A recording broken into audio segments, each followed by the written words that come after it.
Hi, faithful caregiver. I heard back from my lawyer's office about a medical form that is called the Polst, Polst.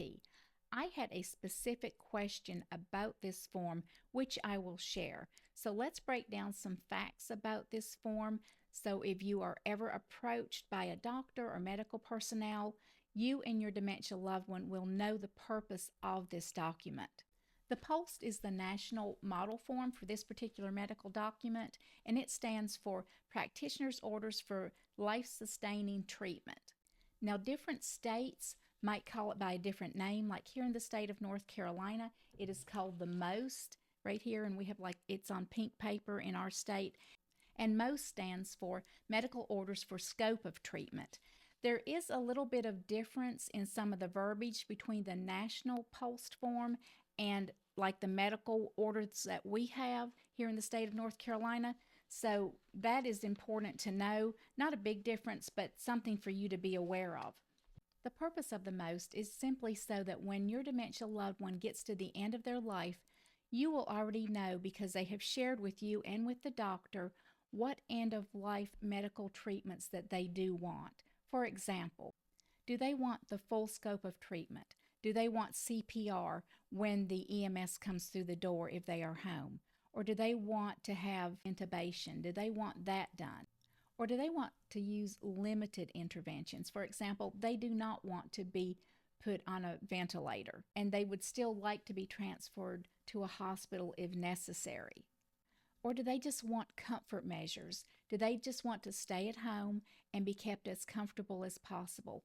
So, if you have all of this and you go through this with your dementia loved one beforehand, it's going to make life so much easier and less stressful for you and for them. The first thing I want you to know is you are not required to sign this Polst form. A doctor can go over it with you and with your dementia loved one, and you are not required to sign it just because they went over it with you. The second thing I want you to know is that the Polst form does not replace your advance directive. And we talked about advance directives in another video, and I have an advance directive that I did when I had my will made. So it does not replace this advance directive. The difference between an advance directive and a Polst form, well, the Polst form is a little more detailed, but one of the main differences is the advance directive only requires my signature. But if you get a Polst form and a doctor goes over it with you, you are required to have your dementia loved one sign it, and you have to have the doctor sign it also because this is a medical order. So a doctor has to sign the Polst form.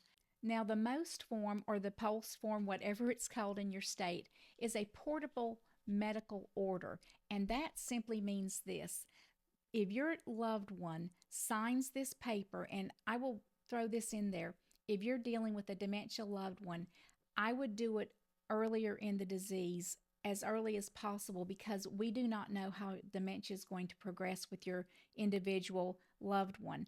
And if they want to sign this, I would do it when they still have full capabilities of making medical choices. So that's just something to keep in mind. But this portable medical order goes with them wherever they go, because if they sign it and a doctor signs it, then it is put into their medical records. So if they go to the hospital, when he pulls up the orders, he will see this here and he will follow what these instructions say that your dementia loved one has signed. For example, on these orders, the doctor can write A&D if that's what your dementia loved one wants, and that just means simply to allow natural death. Both of these documents, the advance directives and the Polst, were designed to make sure that your dementia loved one's wishes were carried out. Another thing with the MOST, you want to make sure that these are where an EMS, if your loved one is at home or wherever they are, you want to make sure that these are where they can be seen. It's just like a DNR. You want an EMS person coming into your home to be able to see these orders so that they know what they are supposed to be doing with your dementia loved one. If you don't want your dementia loved one to see these like hanging on your fridge, which is where they're trained to look to see what's on the fridge, if you don't want this on the fridge because they are still aware and you don't want them to be reading this and being upset or depressed over it, just make sure that you can get your hands on it immediately.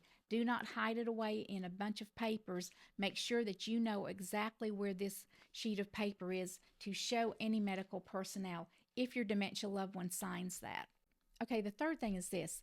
My question to my lawyer was, if my dementia loved one and a doctor signs this most form, and at end of life, there are extenuating circumstances that nobody foresaw, and I decide that this is not what my mom would want done, what can they do about it? Because we've already signed it and it's already in the system. And I said, can it be overturned? And my lawyer's response was yes. In the state of North Carolina, a medical order can be overturned because I didn't want to, at the end of life, under, again, extenuating circumstances, my children decide they wanted to do something differently because they thought that would be more in line with my wishes. I didn't want their hands tied. So that was a relief for me to know that these could be overturned if necessary. And also, some places you will read that you just need to like write void over it or just let people know that you don't want those adhered to anymore. But I would take as legal action as possible to make sure everyone knew that, because remember, these are going to be in your dementia loved one's medical records. So a doctor is going to look at the most recent medical record or medical form when he pulls that up. And if you happen not to be there in the hospital with your dementia loved one, then they're going to go according to this, even if you have decided not to do these, if these are not removed from the medical records. So please, if you decide not to be using this, make sure it is removed from their medical records in all the places that it would be. So the fourth thing is this. These are the steps I would take now if I was you, and this is what I did. I just went to Polst, Polst.org, and I downloaded the national form, the national Polst form, so that I could read through it. And on that particular website, they're also going to have a list of states on there, and you can just go to your state, and that way you can download whatever the form is in your particular state, because you want to have that in hand, because that is the one actually that you would be looking at with your doctor. And one reason that I'll go over this with my healthcare power of attorneys, which are my children, is I want them to, at the end of my life, feel like they can make any decision that they need to make concerning my health.